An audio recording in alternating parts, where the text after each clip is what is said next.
Hola, muy buenas noches, bienvenidos. Esto es 2019 y empezamos el programa de inmediato. Una larga sesión en el Congreso de la República el día de hoy. El ministro de Justicia ha presentado allí los detalles, ha dado a conocer cuáles son los motivos detrás de esta propuesta del Poder Ejecutivo para declarar en emergencia al Ministerio Público. Este proyecto que para muchos es inconstitucional y que para algunas voces desde el Ministerio Público invade, toma, afecta la autonomía de la institución. El día de ayer estuvo aquí con nosotros José Domingo Pérez y él decía: advierto a mis compañeros fiscales, les advierto que hay una corriente de opinión dentro de la Fiscalía tratando de decir que aquí se está violando la autonomía.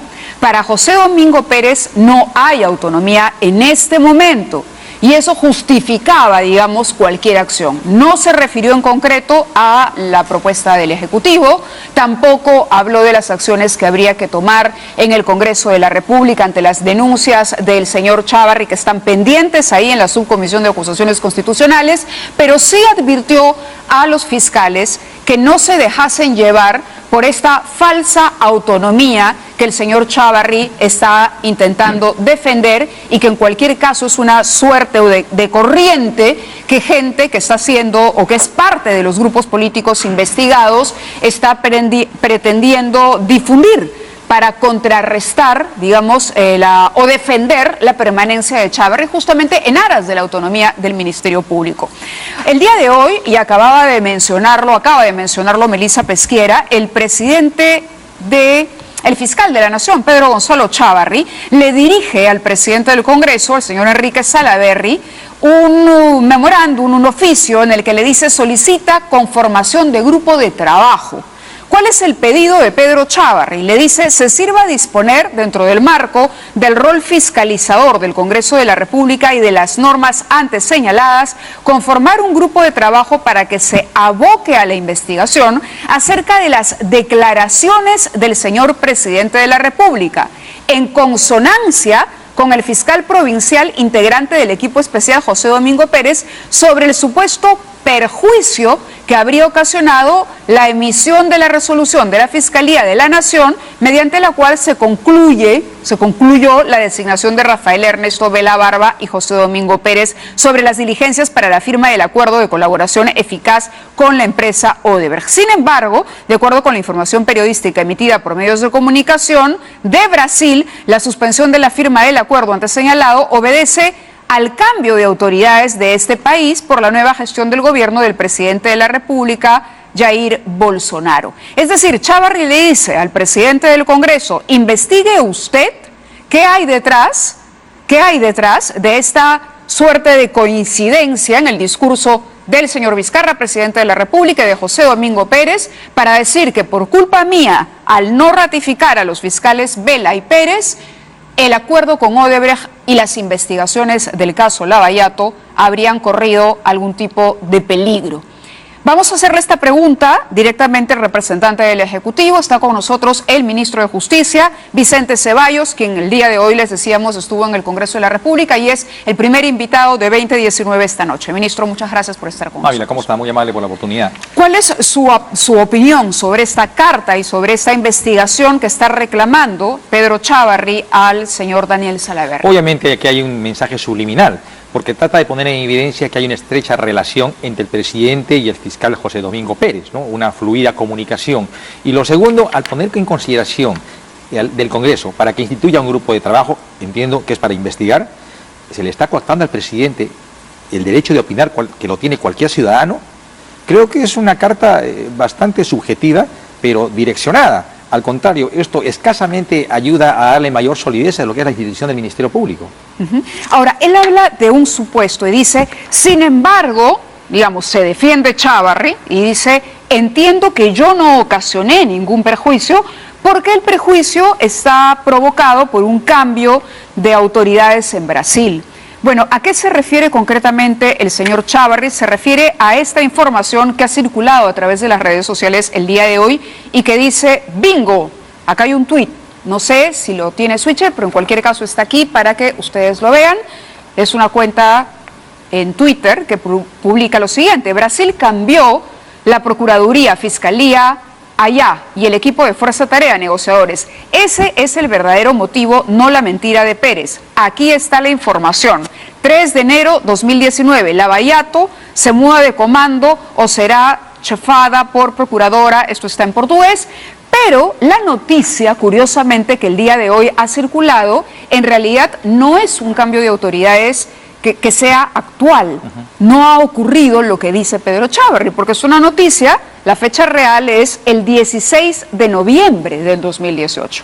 El 16 de noviembre es una fecha anterior a la presencia, incluso, si mal no recuerdo, del fiscal Vela y del procurador Ramírez anoche, aquí con nosotros, hablando de la ya prácticamente conclusión del entendimiento con Marcelo Odebrecht. No, y efectivamente, ¿no? ¿Usted tiene información de primera mano de que en Brasil haya existido algún tipo de acción o de problema en el recambio de las autoridades que haya perjudicado cualquier investigación? Ninguna información oficial, y menos aún cruzada a través de medios de difusión masiva, más que escasamente el documento que está haciendo alusión, y tiene una fecha precisa, o sea, las fechas allí no mienten.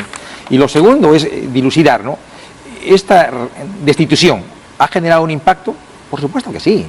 Obviamente, ¿cuál es la lectura en la contraparte brasileña y particularmente en Odebrecht? Explíquenos cuál sería la lectura. En primer lugar, hay un acuerdo de colaboración eficaz en proceso. Está en la fase inicial, corresponde validarlo con la contraparte brasileña y posteriormente que sea homologado por el juez. Pero si en ese intervalo de tiempo, ¿no?, hay una destitución, remoción de los fiscales que están liderando el proceso, me refiero a Rafael Vela y a José Domingo Pérez, ¿cuál es la lectura que se puede dar a la contraparte brasileña? Que no hay seriedad, que no hay inestabilidad y que este acuerdo de colaboración eficaz no tiene futuro porque no hay certeza en quiénes van a liderar e impulsar el proceso en Perú. Entonces, obviamente, esto ha motivado a que haya una reprogramación y tenía que darse, porque hoy, cuando se suscribe un acuerdo en una primera fase, se entiende que está hablando con personas que gozan de estabilidad, de inamovilidad, que son principios rectores en la propia Constitución del Estado. Sin embargo, al ser destituidos, ¿cuál es el mensaje que estamos dando? Es decir, la continuidad del manejo de los casos por parte del equipo especial que lo venía llevando. Efectivamente. Lo que usted nos dice es que en Brasil la preocupación es que, la preocupación es que al cambiar a estas autoridades y al haber denunciado Vela y José Domingo Pérez hostilización por parte del Ministerio Público, haya un manejo político direccionado de la Fiscalía en Perú, que haya un problema de falta de transparencia o de cambio en la línea de negociación para el acuerdo? Un acuerdo no se hace de un día para otro. Es producto de una secuela de actos, de una información ya levantada y que finalmente, consolidada, propicia que se sienten a trabajar ambas partes, Odebrecht, Procuraduría y Fiscalía, y se elabore una propuesta de acuerdo de colaboración eficaz. Este acuerdo de colaboración eficaz no se ha plasmado hace un mes o hace 2 meses, tiene buen tiempo. Finalmente se ha llegado a consolidar. Y extrañamente, los que impulsaron este proceso, cuando ya están en su etapa final, son removidos. O sea, ¿cuál es el mensaje que se está dando? O sea, no hay confiabilidad, no hay certeza en los actores. En consecuencia, esto genera incredulidad y definitivamente tiene que motivar necesariamente a replantear el escenario en el cual primigeniamente se había elaborado. Claro, antes de hablar del proyecto que ha presentado el presidente Vizcarra para la declaratoria de emergencia, le quería también pedir su opinión sobre la reunión de los fiscales supremos esta tarde en la que se esperaba Pedro Chávarri renunciara, pero de acuerdo a lo que han expresado algunos fiscales que participaron de esta reunión, él se negó a esto y más bien habló de coordinaciones con el Congreso de la República, que iba a solucionar sus problemas con el Congreso de la República y que, bueno, se le había hecho un llamado a la reflexión, pero que en principio él se mantenía en el cargo, que será la decisión primera de Pedro Chávarri. Varias lecturas, ¿no? Porque fíjese, apenas culminada la Junta de Fiscales Supremos, hubo un Twitter que termina, ¿no? Los hombres pasan y las instituciones quedan. O sea, un mensaje advirtiendo que algún cambio podría posibilitarse.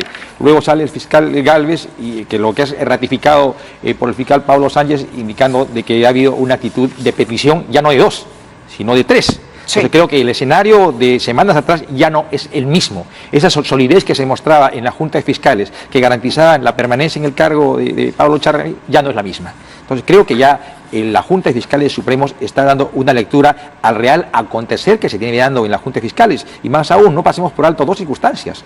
En los últimos días ha habido 2 pronunciamientos bastante fuertes, que se habla de pérdida de la independencia del Ministerio Público. ¿Y quién hace este pronunciamiento? Pablo Sánchez y la fiscal Ábalos, o sea, que son parte del sistema del Ministerio Público. Si esa es la lectura que tiene los dos más altos funcionarios del Ministerio Público, ¿qué lectura puede tener el ciudadano común y corriente? ¿Qué está pasando en el Ministerio Público? Usted lo que quiere decir es que lo que dice José Domingo Pérez no es una voz, no es una opinión aislada, no, sino que es el sentir real de muchos miembros, incluso de mayor jerarquía que el propio equipo especial que está investigando. Mire, tratemos de sacar a Pablo Sánchez y a Vela y a Vela y a José Domingo. Ajá. Hace 2 meses atrás, cerca de 20 fiscales superiores decanos se manifestaron y dejaron advertido al fiscal de la Nación que esto no podía continuar. O sea, no es un hecho nuevo. Y lo que advertíamos está corroborando hoy en día, ¿no? Hay un resquebrajamiento del principio de autoridad, hay una confrontación interna y un ente rector, como es el Ministerio Público, para asumir la solución de diversos problemas que tiene el país en su rol, definitivamente no es garantía absolutamente de mayor seriedad en estos momentos. Ahora, Karen Barbosa ha publicado, periodista del Comercio, ha publicado una entrevista con Pablo Sánchez en la que él declara lo siguiente. Le pregunta a la periodista, ¿en algún momento hizo un mea culpa sobre su actuación? Se refiere a Chávarri. No ha hecho un mea culpa, lo que dijo es que no lo habían dejado trabajar, que hubo una campaña en contra de él desde su elección. Parece que no se ha dado cuenta lo que causan sus decisiones, o no son bien pensadas, ni bien estructuradas, o está mal asesorado. Y se refiere...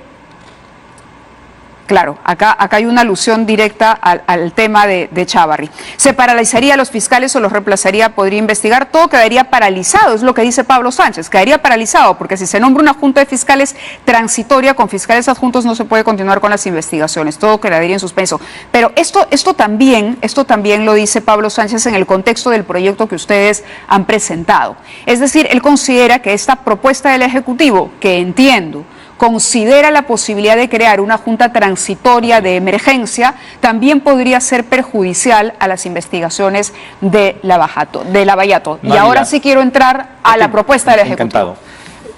Hay acá 3 entidades responsables de zanjar el problema que hay en el Ministerio Público. Sí. Primero, el Congreso de la República, poniendo en la agenda de la subcomisión las 4 denuncias que tiene este alto funcionario. Lo segundo es la propia Junta de Fiscales Supremos. Son 5.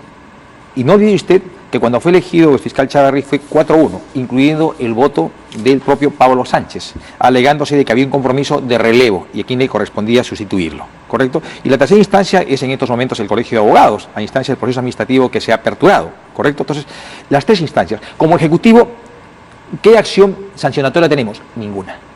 Lo que hacemos es impulsar. Y a efecto de ello es que, premunidos de una facultad constitucional, el presidente ha alcanzado un proyecto de ley, no una ley, un proyecto de ley como corresponde para que el Parlamento pueda dilucidarlo, deliberar y oportunamente aprobarlo.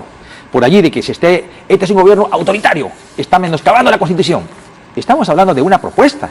Esta propuesta no tiene la calidad de ley en estos momentos. Claro, pero una propuesta que en un contexto en el que el presidente goza de una popularidad y goza además, digamos, de una simpatía del presidente del Congreso, que ha declarado o ha dicho que el lunes mismo se empieza a ver este tema y que se le podría exonerar de votación, parecería sí una propuesta, no sé si populista, pero sí hay quienes dicen, mañana, lo decía Miki Torres, el día de hoy el congresista Miki Torres decía, mañana va a ser el defensor del pueblo. Es decir, si el criterio del Ejecutivo es que acá hay crisis en la Defensoría, mañana presenta un proyecto de ley para sacar al defensor. Si el Ejecutivo considera que mañana el presidente del Tribunal Constitucional, digamos, está irrespetando el cargo que ostenta, entonces también podría hacerlo, y así el Ejecutivo, con presentar proyectos de ley, estaría terminando por copar las instituciones. Constitucionalmente, el Ministerio de Justicia ha hecho un análisis de las atribuciones que tiene,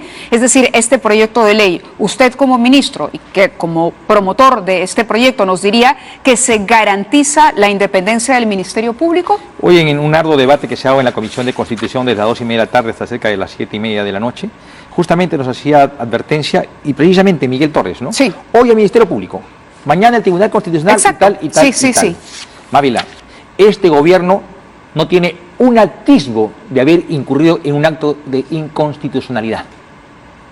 Desde que se convocó al referéndum, se dejó el mensaje que este es un gobierno autoritario y se lo asemejaba a Maduro, al presidente Vizcarra. No hay un solo gesto que pueda llevarnos a ese calificativo. Y mire, cuán diferente es lo acontecido con el Poder Judicial, porque casi en paralelo se dieron las denuncias. El Poder Judicial convocó a sala plena de su Corte Suprema, aceptaron la renuncia de Duberlí Rodríguez, lo eligieron a Víctor Prado Saldarriaga.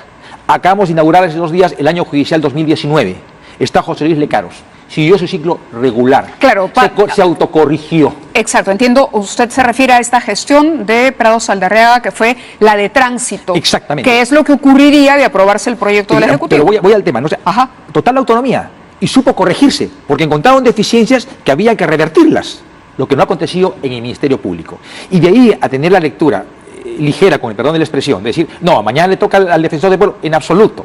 La institución que está viviendo una situación de emergencia, de inestabilidad insostenible, es el Ministerio Público, no es otra institución. Y ojo, Mávila, insisto, el Poder Ejecutivo ha alcanzado una iniciativa de ley orgánica con carácter transitorio y atendiendo una circunstancia de urgencia en la que está comprometida el Ministerio Público. Y el Ministerio Público tiene que dar un mensaje de solidez, se de fortaleza. Se cuestiona también, y lo hace la congresista Bartra, por ejemplo, la premura y la improvisación con la que se ha trabajado esto, de un día para otro, ¿no? Y que encima quiere exonerarse para darle prioridad y para que esto se apruebe, y ella reclama que debería haber un debate en la Comisión de Constitución. Es injusta estas apreciaciones.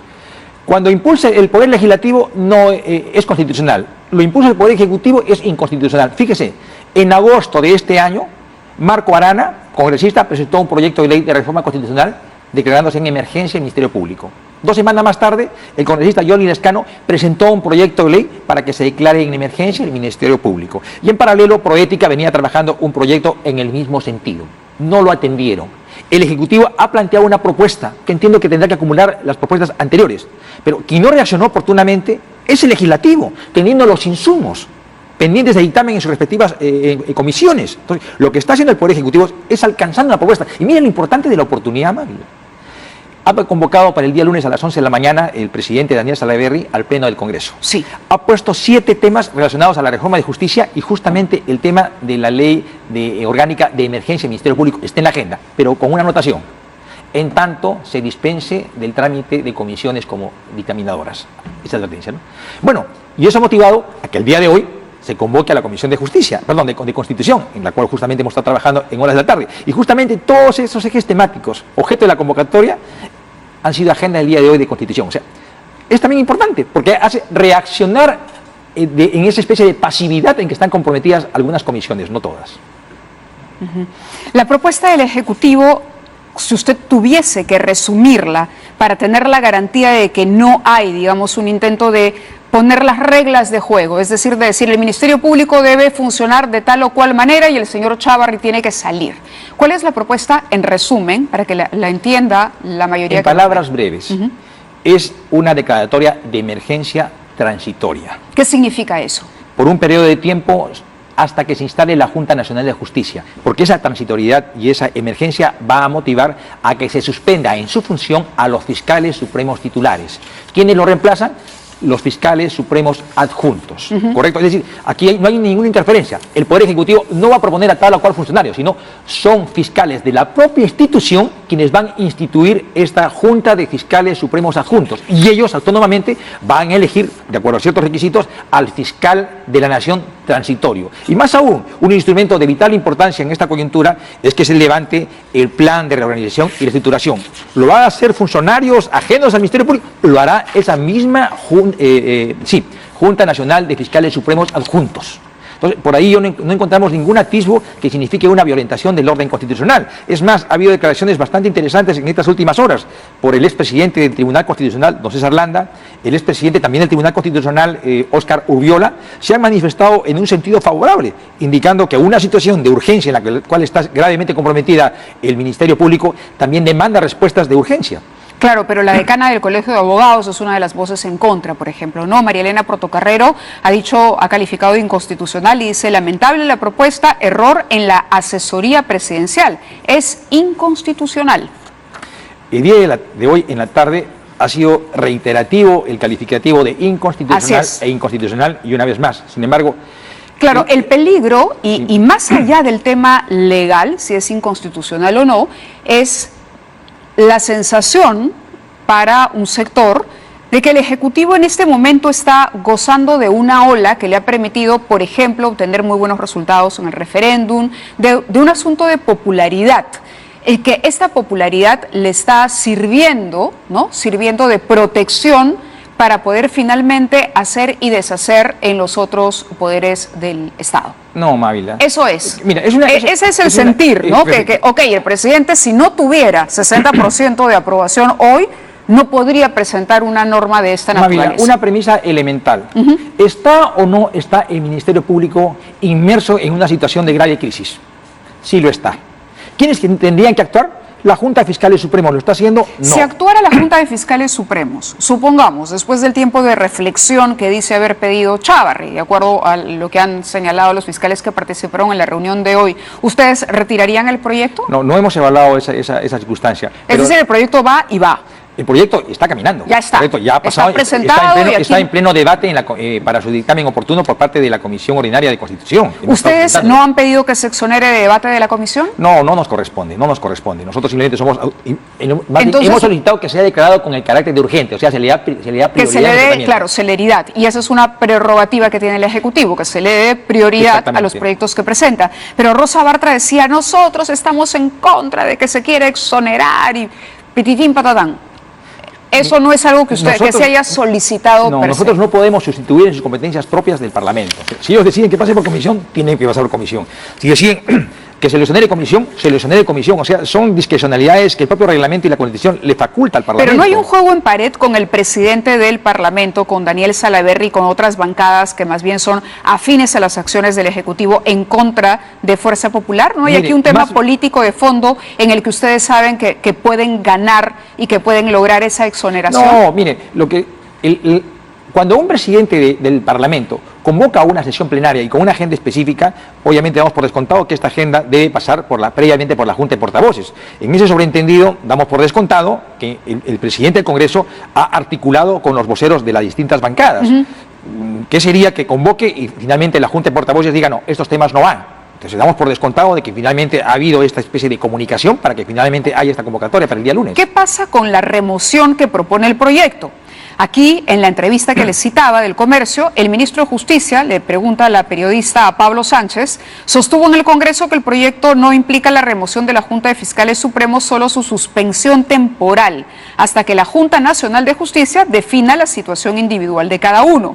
Y él responde, eso igual equivale a un cese, y por tanto las decisiones están reglamentadas. La doctora Zoraida Ábalos y yo no tenemos denuncias ni sanciones. ¿Por qué ellos también tendrían que ser suspendidos si tanto Pablo Sánchez como Zoraida Ábalos sienten que están actuando bien, no tienen cuestionamientos y es más, hoy por hoy se están pronunciando incluso pidiendo la renuncia de Chávarri? Dos cosas allí. Primero, no hablamos de cese ni de remoción, la figura es suspensión.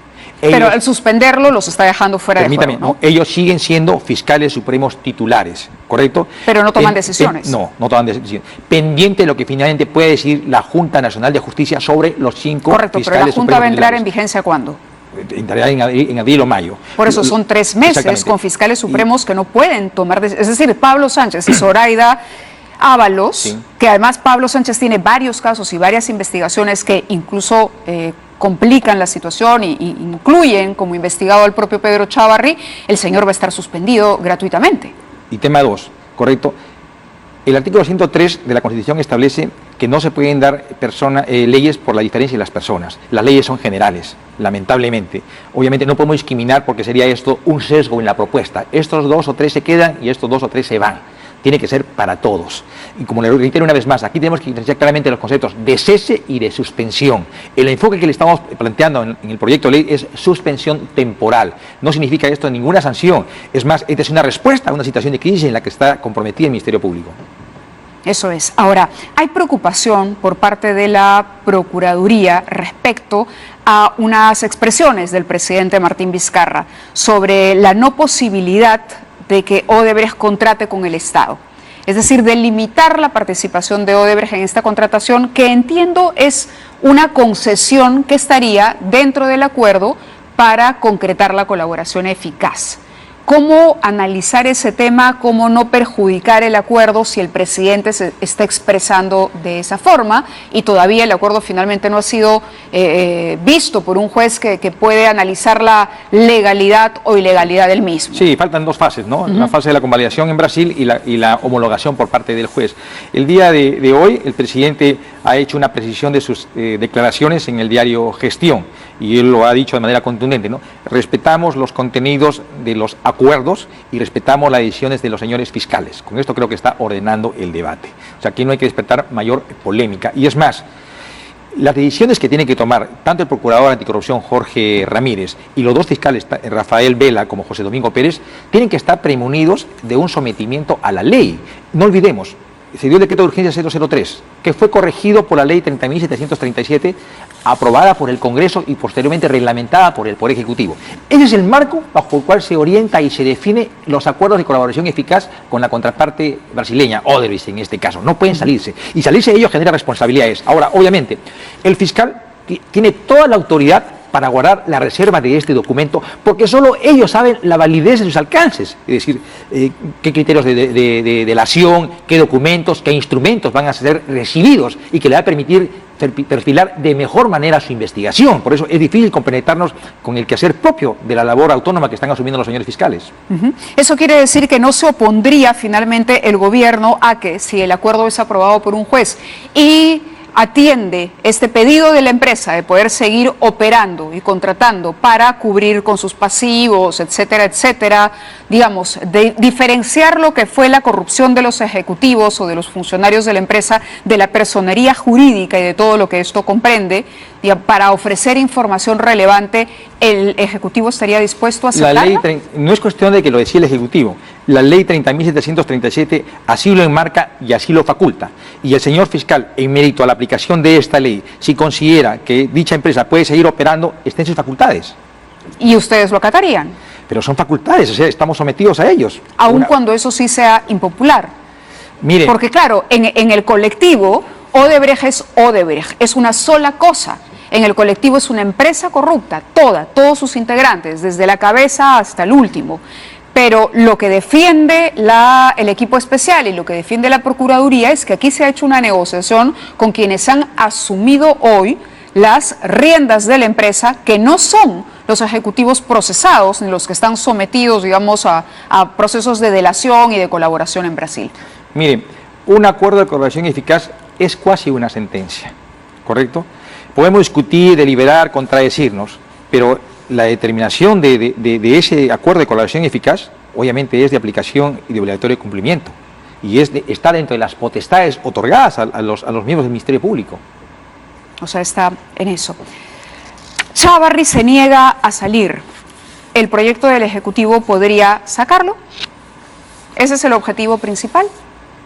Sacarlo no, lo que se quiere es reorganizar el Ministerio Público. A ver, pero vamos, cuando el fiscal, volviendo, haciendo una suerte de círculo, cuando el fiscal le dice a Salaverry, preocupan las expresiones del presidente de la República, ¿no? Incluso dice, desde mi nombramiento, ¿no? Aquí ha habido una intromisión, se ha quejado Pedro Chávarri de eso, porque en efecto el presidente no fue justamente el día que le tocaba asumir el cargo Pedro Chávarri. Entonces, el objetivo, y el presidente ha declarado abiertamente estar en contra de lo de Chávarri. Es más, suspendió un viaje a México, dejó de participar en una actividad para venir al Perú y solucionar y sacar cara por los fiscales. Y hay dos bandos en el Ministerio Público. El hecho de que el presidente haya tomado partido por uno de esos bandos no es también hacer una, digamos... Pero mire, Mavila. O sea, ¿dónde está la línea delgada que divide el derecho del presidente de expresarse y la intromisión? Correcto. Mire, hay que precisar algunos insumos que han determinado que se impulse este proyecto de ley. La parte institucional del Ministerio Público está fraccionada, está dividida, está contrastada. Le reiteraba hace un momento, es usual que dos magistrados de la Corte Suprema impugnen públicamente al presidente del Poder Judicial. Eso pasa en el Ministerio Público. ¿Es usual que un presidente de la Corte Superior de Justicia objete al presidente de la Corte Suprema? No, eso pasa en el Ministerio Público. ¿Es usual que dos jueces se contradigan públicamente con el presidente de la Corte Suprema? No, eso pasa en el Ministerio Público. ¿No lo debería resolver el Ministerio Público? debería resolverlo. Usted lo ha dicho, debería. ¿Lo está solucionando? ¿Es un tema de hoy, de ayer, de anteayer? ¿Cuánto tiempo tiene este? Y por eso le manifestaba inicialmente, aquí la Junta de Fiscales Supremos no está actuando, no está reaccionando. Ayer y anteayer hemos recibido 2 pronunciamientos, como le manifestaba antes, son insuficientes. Tiene que haber una acción mucho más efectiva, y el Parlamento de contraparte también tiene ese rol. Lamentablemente el Poder Ejecutivo no tiene mayor potestad investigatoria y menos sancionatoria, pero también tiene que recabar ese sentir popular de un problema que se da en el país. O sea, nos hacemos de la vista gorda, no es mi competencia, cruzamos los brazos y que sigan las cosas como están. Se tiene también una responsabilidad política frente al país. Correcto. Una última pregunta, o ya últimas preguntas que quería hacerle. ¿Cómo debería funcionar? ¿Ustedes tienen una propuesta de cómo debería ser la nueva organización de la Fiscalía? Sí, obviamente está plasmada en la ley, ¿no? En primera instancia, un fiscal de la Nación transitorio, elegido por una... No, esa es la comisión transitoria, pero sí le pido por favor que nos lo explique. Un fiscal transitorio. Un fiscal de la Nación transitorio. ¿Quién? Que elegido por la Junta por la Junta de Fiscales Transitorios Adjuntos. Los fiscales adjuntos. Los que están actualmente ¿Por qué los adjuntos? Porque también hay provisionales. Porque los adjuntos han sido elegidos en un proceso de meritocracia por el Consejo Nacional de Magistratura, tal cual han sido los titulares. Y en el proyecto de ley estamos plasmando algunos requerimientos mínimos para ser fiscal de la Nación. Pero igual han sido elegidos por el CNM, que es un CNM nefasto que ya no existe más. Sí, efectivamente, pero eso se evaluará en su momento. No olvide usted que en la ley... ¿Cómo garantizar que al final esta comisión transitoria funcione y obre con cabalidad y con punto honor? No pasemos por alto que no es una junta de carácter permanente, es transitoria. Zanjado el problema, una vez instalada la Junta Nacional de Justicia, cesa, ¿correcto? Y asumirán los fiscales supremos titulares. O sea, es una respuesta a una situación de transitoriedad, de urgencia, una crisis que esperamos que no dure toda la vida. Obviamente esto en el más corto plazo tiene que zanjarse. Entonces, el enfoque, el objetivo de esta propuesta normativa está dirigido justamente a esa circunstancia de emergencia que es crítica y esperamos que en una fase corta pueda solucionarse. De acuerdo. Quería pedirle su punto de vista sobre la decisión. La noticia del día ha sido el rechazo de la apelación presentada por la defensa de Keiko Fujimori para levantar esta medida de prisión preventiva en contra de la lideresa de Fuerza Popular. ¿Cree que se está cometiendo un abuso, que era necesario prolongar la prisión preventiva o que podía enfrentar ella en libertad el proceso de investigación? En el caso Ollanta, Humala y Nadine Heredia, el Tribunal Constitucional dio unos parámetros para que se pueda dictar la detención preventiva. Entiendo que advertidos de esos parámetros, tanto el juez como la sala ha dictado esta prolongación de lo que es la detención preventiva. En este caso tenemos que ser respetuosos de las determinaciones que autónomamente asuma la justicia. Otra pregunta de carácter más bien político. Ahora usted es parte de la bancada liberal. ¿La bancada liberal es la nueva bancada oficialista? No, mire, la verdad y con suma objetividad, no he tenido ocasión de reunirme con la bancada liberal y obviamente no podía hacerlo en mi función de ministro de Estado. Pero es simpatizante de la bancada liberal. Yo me atrevería a hacer un análisis antes de que se instituya la bancada liberal. Hemos mantenido una posición crítica constructiva. Lo bueno lo hemos apoyado, fundamentalmente la parte institucional, y también hemos tenido críticas en su momento. ¿Han tocado el tema con el presidente Vizcarra de una coordinación parlamentaria a través de esa bancada? Hemos tenido una conversación macro, es decir, cómo debe ser nuestra relación de mejor articulación indistintamente con todas las bancadas. Correcto, no necesariamente con la suya. No necesariamente con la mía, pero obviamente. Que sí la incorpora, digamos. Mire porque por ahí se dice, Vizcarra simpatiza mucho más con la liberal que con la suya propia. No podemos negar que ha habido un cierto distanciamiento en estos últimos meses con la bancada oficial de Peruanos por el Cambio, pero bien lo ha anunciado el presidente, se va a recomponer, en los próximos días debe haber un diálogo. En principio una bancada es necesaria, definitivamente, ¿no? Pero no hay que dialogar únicamente con su bancada, sino hay que tener un espacio democrático de diálogo con todas las bancadas. Correcto, y finalmente el tema del indulto de Alberto Fujimori. El presidente Fujimori continúa internado en una clínica. Esto, ¿cómo lo analiza desde su posición como ministro de Estado? Sí, mire, esto ya fue resuelto en una primera instancia, ¿no? Así está en la etapa de apelación, y ya se ha dado la audiencia de expresión de agravios, de sustentación. Estamos hablando del control de convencionalidad. Esto no ha pasado al INPE, que es una entidad adscrita al Ministerio de Justicia. En consecuencia, el mandato de detención al cual está sujeto en la clínica internacional, creo que es, sí. ¿ya? Depende, Centenario, perdón, sí. Depende única y exclusivamente del Poder Judicial. Solamente del Poder Judicial. Solamente del Poder Judicial. Que una vez que emita su resolución, la sala respectiva, obviamente cualesquiera que sea la determinación, si finalmente ratifica lo dicho por el juez de inferior instancia, sería ya competencia del Ministerio de Justicia a instancia del INPE. Correcto, ministro. Le agradezco muchísimo su presencia en el programa esta noche y vamos a estar muy pendientes de cómo evoluciona ese proyecto y la situación en general del Ministerio Público, que en efecto está en medio de una crisis que nadie puede ignorar. Gracias. A usted, muy amable. Y feliz 2019. Igualmente. Hacemos una pausa y regresamos con Juliana Loza, abogada de Keiko Fujimori, precisamente para ahondar en el tema de este rechazo a la apelación que presentó Keiko Fujimori para poder enfrentar el proceso que se le sigue por lavado de activos en libertad. Con ella regresamos.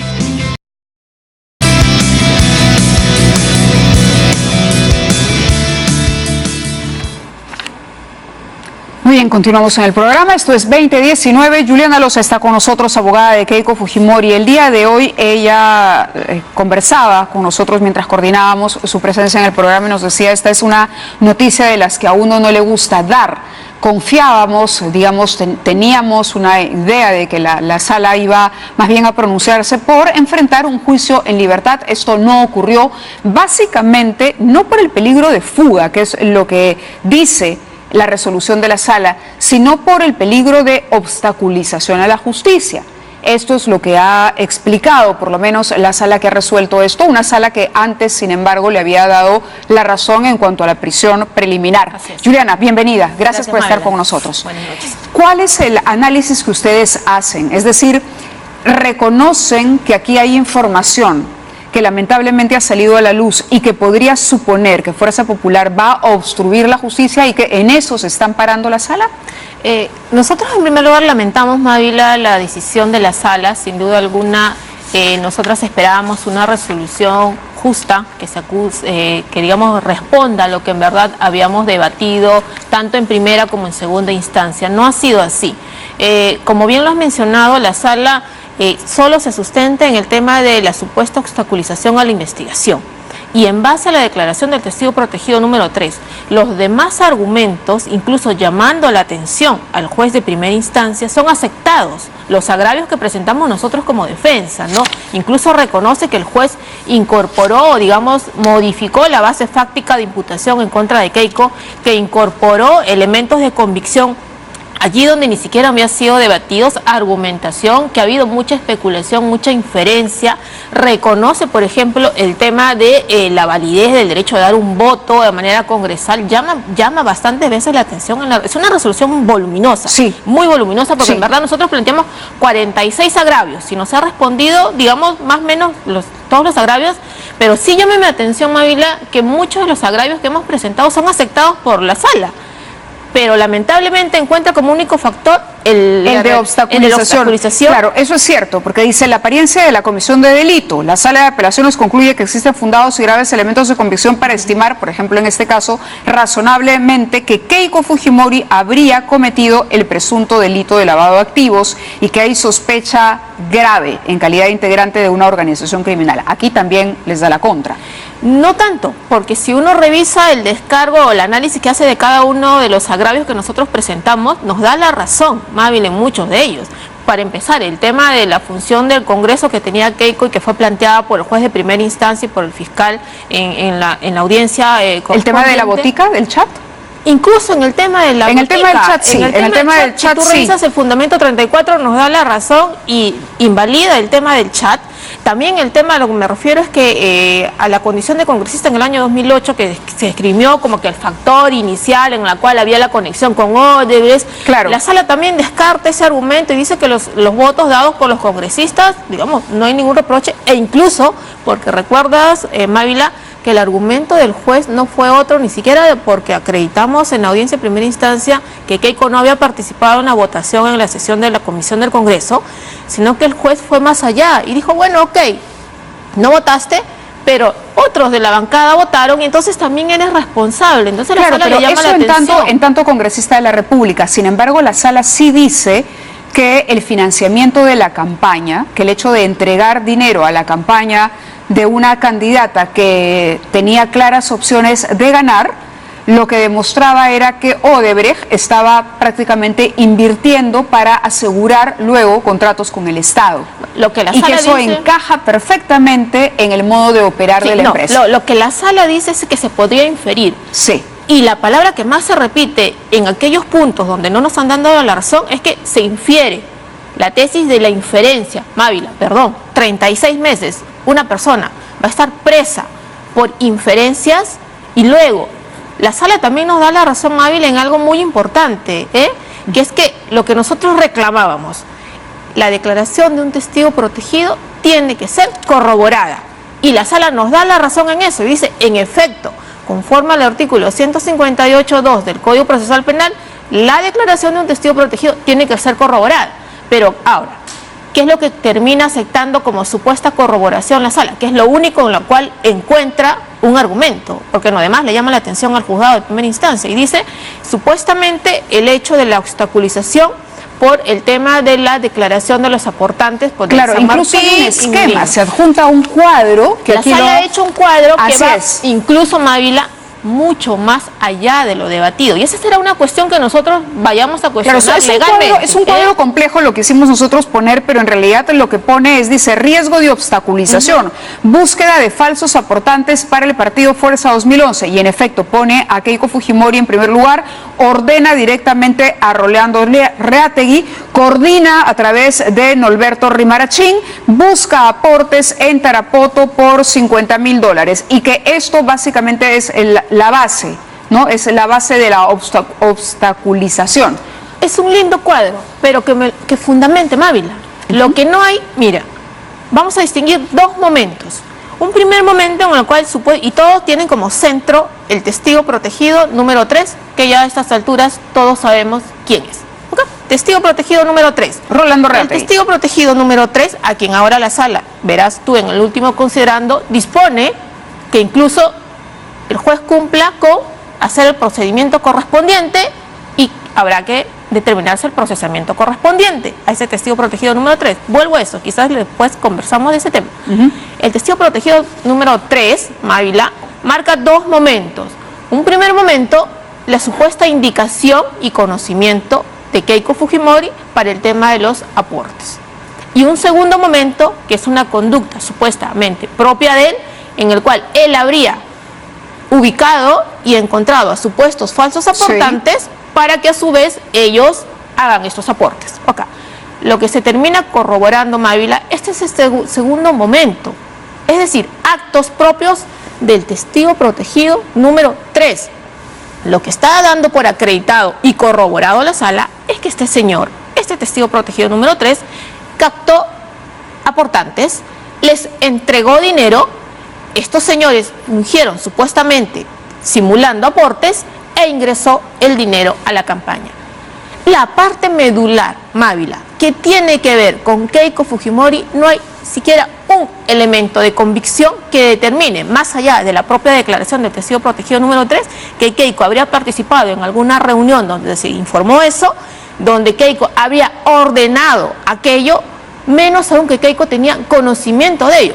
Pero un tema también importantísimo, Mávila, y aquí sí quiero hacer mención, no solamente la sala nos da la razón y dice testigos protegidos, quien sea y como se llamen, tienen que ser corroborados, sino que además, Mávila, nos da la razón en cuando nosotros acreditamos en primera y en segunda instancia que el testigo protegido 3, y te lo he mencionado todas las veces que me has invitado a tu programa, miente.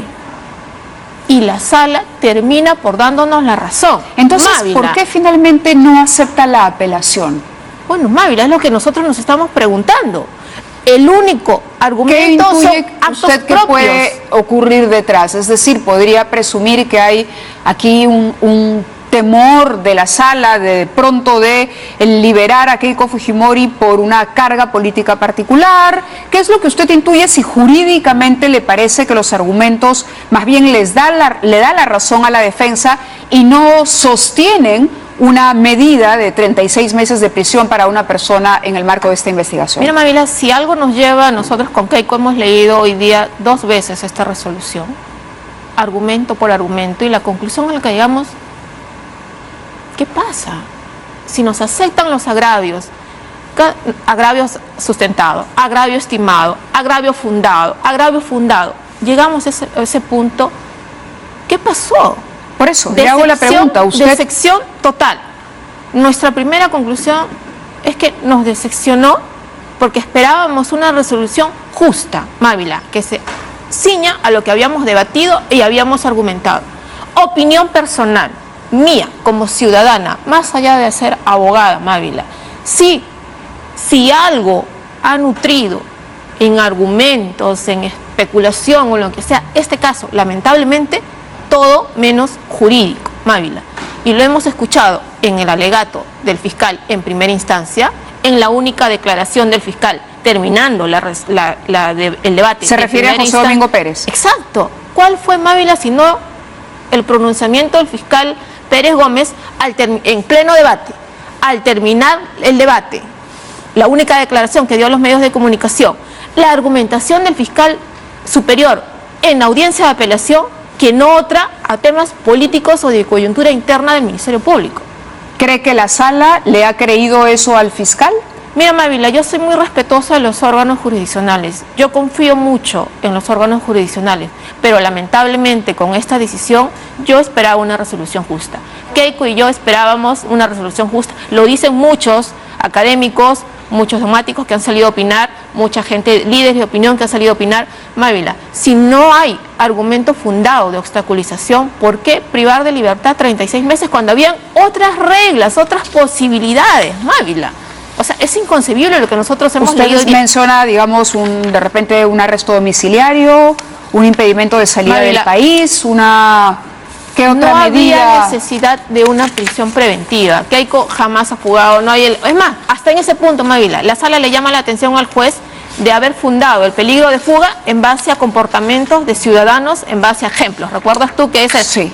Tú no te fugas, tú tienes todos los arraigos, pero como se fugó Juanito, en el otro caso, en el año 90, pues se fugó Pedrito en el año 2000, por favor. O sea, ahí tenemos, se nos justamente quería aprovechar para ver claro, los tweets que ha publicado el día de hoy Keiko Fujimori respecto a esto. Ella dice lo siguiente: comparte la decepción que ha expresado su abogada aquí. He recibido la injusta resolución de rechazo a mi apelación basada únicamente en el testimonio no corroborado de un testigo protegido que ha mentido reiteradamente. Sobre esto pregunto, ¿es posible que el testigo protegido haya ofrecido información que la defensa desconoce? Sería totalmente ilegal. Ok.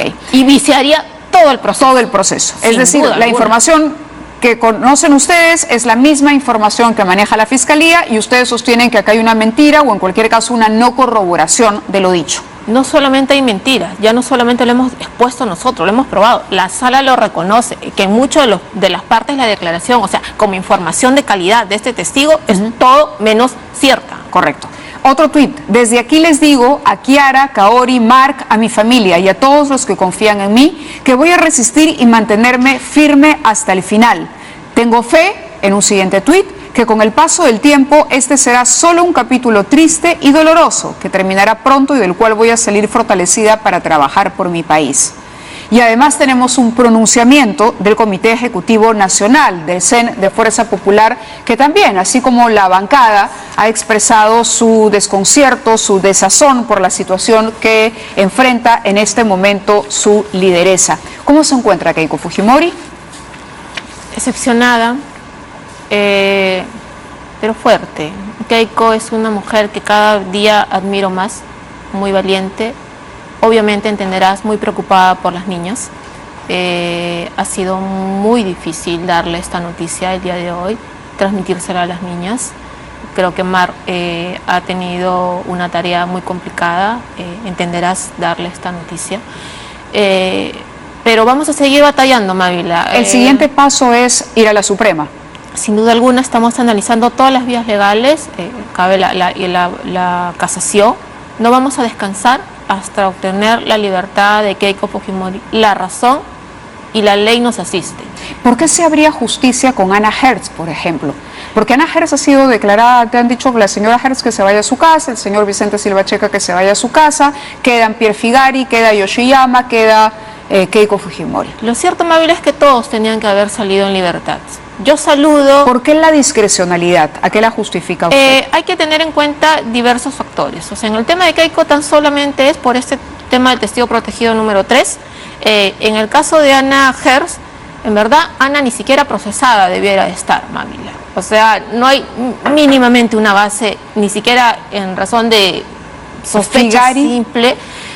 Yo no por entiendo. la participación en el chat de Mávila, participar en los chats, hoy en día ya nadie va a querer. No, y le digo lo del chat, o sea, en realidad no, porque leía que la propia sala ha dicho que lo del chat, aquí justamente dice el sobre el chat, 34. Así es, dice sobre el chat La Botica, la defensa de Fujimori argumentó que no se puede tomar como elemento de convicción, pues es una conversación privada. La sala de apelaciones aseguró que definitivamente se trata de conversaciones privadas en las que habrían participado congresistas Úrsula Letona, Héctor Becerril, Alejandra Aramayo, Leila Chihuán, Rosa María Bartra, Karina Beteta, Ángel Salaverry y Milagros Salazar, quienes no están en calidad de investigados. El citado colegiado consideró que el chat no puede ser asumido como un elemento que acredita per se voluntad criminal. Aseguró que el propio Ministerio Público no ha comprendido en la investigación a los referidos congresistas, no es coherente derivar comportamientos criminales cuando se incluye a personas que no forman parte de la supuesta organización. Pero aquí los mentados contactos, vínculos entre Fuerza Popular, concretamente Keiko Fujimori y el fiscal Chávarri, ¿han pesado? No. De hecho, ni siquiera forman parte de la tesis materia de esta resolución. Es más, también la sala desacredita, Mávila, la declaración del famoso testigo protegido número 4 y la supuesta reunión entre Keiko y el señor Inostroza. O sea, también desaprueba ese punto. El tema concreto, el tema fundamental aquí es la posibilidad de obstruir a la justicia. Mávila, ninguno de los testigos, supuestamente de San Martín, que habrían dicho, que habrían declarado falsamente, menciona siquiera por asomo a Keiko Fujimori. Correcto. No menciona nada, Mávila. Entonces, suponer eso, especular eso, inferir eso, está llevando, en este caso, lamentablemente, a la sala a confirmar una resolución arbitraria e injusta de prisión preventiva. Nos aceptan muchos agravios, Mávila. Nos dan la razón en un 80 o 90%, pero terminan centrándose en la declaración del testigo protegido número 3 como factor de obstaculización, un testigo que miente, que está probado que miente y que no ha sido corroborado respecto a la vinculación con Keiko Fujimori, es altamente lamentable. ¿Cuál es la situación de Mark Vito? Porque usted es abogada de él también. ¿Cuál es la situación actual? ¿En qué instancia está lo de Mark Vito? Bueno, nosotros hemos tenido la audiencia de apelación de impedimento de salida del país. Estamos a la espera de una resolución. Todavía no hay un pronunciamiento. Esperamos que la sala en cualquier momento se pronuncie. Nosotros vamos a seguir batallando, Mávila. Somos conscientes que en este caso rebasa todos los puntos jurídicos, no hay una base sólida jurídica y seguiremos batallando hasta conseguir la libertad de Keiko, porque tenemos la razón. Somos muy firmes en que aquí no hay elemento de convicción en contra de ella, no hay obstaculización, Mávila, no hay peligro de fuga. Yo creo que si la sala nos ha dado la razón en un gran porcentaje de los agravios que presentamos, tenía que haber ponderado más y analizar correctamente la situación de Keiko y darle, si es que lo consideraba, más allá de que no había medida, alguna restricción. Keiko ha enfrentado... ¿Qué restricción le hubiese parecido justa, Juliana? Ninguna, Mávila. Sinceramente ninguna, porque no hay fundamento para ello, y así lo hemos expuesto. Mávila, Keiko viene siendo investigada más de 18 años. Claro, pero en los 18 años han aparecido pruebas. Mávila, ningún caso. Las que hacía hace 18 años no se contaba con los elementos, por ejemplo, la información de Odebrecht, ¿no? Yo me refiero a los casos, múltiples casos que se le iniciaron, todos archivados firmemente. En este caso, Mávila, nuevamente, más allá que todos terminen diciendo Keiko, digamos, los medios de comunicación y todo el tema, no hay ningún elemento de convicción tampoco para con ella. ¿Cuál es su opinión sobre la crisis del Ministerio Público, la situación que enfrenta el Ministerio Público y si guarda esto relación o puede guardar relación con lo que viene ocurriendo en el manejo directo de los casos? Como ciudadana te digo que lamento mucho que exista esta crisis, sin embargo sí debo de invocar como corresponde que todo proceso de reforma que pudiera merecer tenga que ser realizado en base a la Constitución. Estamos en un Estado democrático de derecho y la autonomía e independencia de las instituciones deben guiarse en ese sentido. Entiendo entonces que no aprueba la iniciativa del Ejecutivo. del presidente. Yo no soy política, Mávila. Mi opinión te la doy como ciudadana. Como abogada. Como ciudadana. Su investigación le está permitiendo, a pesar de estar usted investigada, le está permitiendo ejercer la defensa de... Bueno, el fiscal ha retrocedido en ese punto porque evidentemente era una cuestión que rebasaba los límites constitucionales, pero también ahí seguimos, ¿no? O sea, hemos pasado la audiencia y todavía no hay pronunciamiento, estamos esperando ese pronunciamiento en algún momento también. Muy bien, Juliana, le agradezco mucho su presencia y antes de irnos, simplemente la producción había preparado algunos pictures para resumir algunas denuncias que enfrenta el fiscal de la Nación. Muchísimas gracias, Juliana, y que tenga un buen 2019 y esperamos verla pronto. Gracias. A ver, para repasar rápidamente en el último minuto que nos queda de programa, la denuncia de Gino Costa, presentada en agosto del 2018, el parlamentario denuncia al fiscal por presunta infracción constitucional. Tenemos además la denuncia de Gloria Montenegro, presentada en septiembre del 2018, la segunda denuncia presentada por presunta infracción a la Carta Magna y Código Penal, informe el de la fiscal Sandra Castro, que lo vincula con los cuellos blancos. Dos denuncias más, Picture 3, por favor, anticorrupción, Amado Enco, presentados en octubre pasado, contra Chávarri, delitos contra la administración de justicia, modalidad de tráfico de influencias, patrocinio ilegal, la tranquilidad pública en modalidad de organización criminal. La respuesta del presidente de la Subcomisión de Acusaciones Constitucionales ha sido primero que se verá de forma cronológica este asunto, es decir, habrá que hacer cola para que se atiendan las denuncias contra Chávarri. Ahora César Segura dijo que solo se tratará el tema si la Junta de Portavoces lo sugiere. Él mismo parece no ponerse claro o no tener claro cómo encarará desde su posición en el Congreso este asunto. Nos vamos, señores. Muchas gracias por su atención. Regresamos el lunes a las 9 en punto. Que tengan un estupendo fin de semana.